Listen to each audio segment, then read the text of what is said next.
안녕하세요. 머리 씹는 의사 이선용입니다. 우리가 막 스트레스를 받을 때 머리를 이렇게 쥐어뜯는다 이런 표현을 할 때가 있죠. 그런데 이게 실제로 공식적인 질병 코드까지 있는 질환이라는 걸 아셨나요? 발모벽 또는 발모광이라는 질환이 존재를 합니다. 물론 단순히 한번 빡쳐가지고 아이씨 이렇게 했다고 해서 뭐 이런 병이라고 진단을 하는 건 아니에요. 반복되는 스트레스와 그 스트레스를 해소하려는 목적으로 강박적으로 모발을 뽑을 때, 그리고 이 행위가 반복될 때, 그럴 때 진단이 될 수 있습니다. 실제로 간혹 본인이 머리 뽑는다는 사실을 모른 채로, 인지를 못하신 채로 저희 병원에 오셔가지고 이상하게 여기에 이렇게 원형 탈모처럼 땜빵이 생겼어요. 이거 어떻게 해야 돼요? 이식해야 돼요? 이렇게 오시게 되어서 발견된 경우들도 있어요.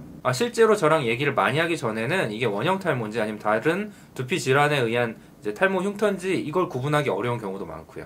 물론 실제로 병원에서 현미경으로 자세하게 보면 패턴이 조금 다르기는 해요. 남아있는 모발들이 뭐 일관성 없게 좀 들쭉날쭉, 어떤 건 남아있고 어떤 건 잘려있고 어떤 건 빠져있고 이렇게 좀 일관성 없는 패턴을 보이는 경우가 많이 있습니다. 또 뭐 오른손잡이인데 이쪽만 이제 머리가 없다든지, 아니면 뭐 앞쪽만 부위가 특수적으로 여기만 없다든지, 뭐 이런 패턴도 존재하는 경우가 있고요.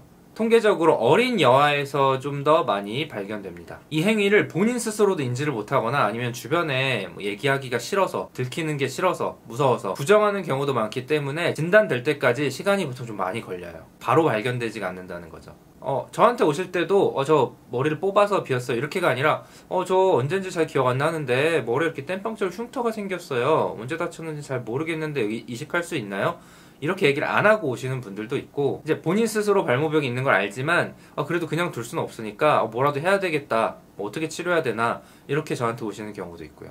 근데 이제 이걸 듣고 계시는 분들은 이거 어차피 그러면은 안 뽑으면 다시 자라는 거 아니야? 우리가 머리 뽑혀도 새로 모발이 자라잖아, 이렇게 생각하실 수 있겠지만, 반복적인 물리적인 자극이 가해지면 영구적인 탈모로도 이어질 수 있습니다. 일반론적으로 발모벽이 있는 상태에서, 완벽하게 치료되지 않은 상태에서 모발 이식을 해드릴 수는 없어요. 아니, 할 수는 있는데 그걸 원인이 해결되는 건 아니니까요. 후두부 모발이 무제한이라서 뽑을 때마다 심고 또 뽑으면 또 심고 이렇게 할 수가 없다는 거죠. 우선 이게 완치가 정말 힘든 질환이에요. 정신건강의학과에서 제대로 진단을 받고 행동치료라든지 스트레스 완화라든지 또 필요에 따라서는 약물요법을 쓸 수도 있어요. 이게 단순히 뭐 젓가락질이나 사투리처럼 그냥 참고 습관 고친다고 이런 식으로 해결되는 문제가 아니에요. 어떤 분은 그래서 저는 평소에 무의식적으로 이렇게 뽑을까봐 손 묶고 있어요, 이런 분도 봤어요. 근데 이게 손을 묶고 있는다고 그 근본적인 게 해결되는 건 아니잖아요.